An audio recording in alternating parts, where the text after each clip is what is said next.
ಗಣಪತೆ ನಮಃ. ಓಂ ಶ್ರೀ ಮಾತ್ರೇ ನಮಃ.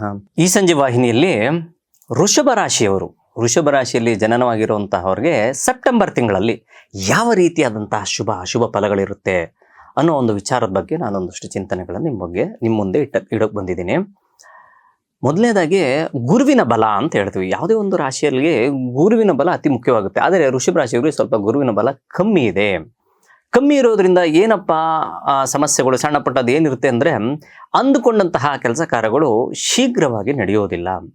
ಜೊತೆಗೆ ನಿಮಗೆ ಅಣ್ಣ ತಮ್ಮಂದರು ಅಥವಾ ಅಕ್ಕ ತಂಗಿರು ಅಥವಾ ಸಹೋದರರಿಂದ ಸ್ವಲ್ಪ ಮಟ್ಟಿಗೆ ಸಹಾಯವಾಗುವಂಥ ಸಾಧ್ಯತೆಗಳು ಸಹ ಉಂಟು. ಇದು ಒಂದು ಒಳ್ಳೆಯ ಶುಭ ವಿಚಾರ ಅಂತ ಸಹ ತಿಳ್ಕೊಬೇಕಾಗುತ್ತೆ.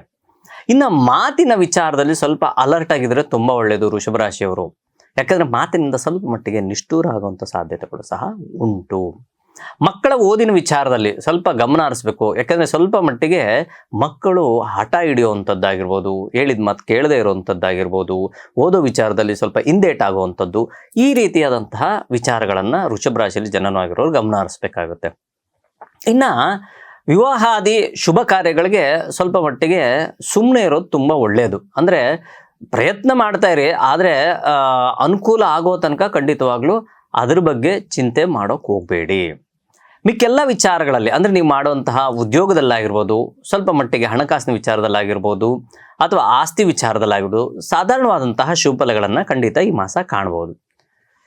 ಇಷ್ಟೆಲ್ಲ ಇದ್ದಾಗ ನೀವು ಯಾವ ಒಂದು ದೇವರ ಪೂಜೆ ಮಾಡಿದ್ರೆ ಒಳ್ಳೆಯದು ಅಂದರೆ, ಖಂಡಿತವಾಗಲೂ ನೀವು ಸಹ ವಿನಾಯಕನ ಒಂದು ಸ್ಮರಣೆ ಮಾಡಿದ್ರೆ ತುಂಬ ಒಳ್ಳೆಯದು.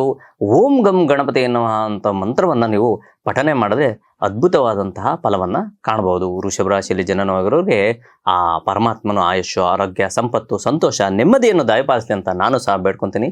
ಎಲ್ಲರಿಗೂ ಶುಭವಾಗಲಿ.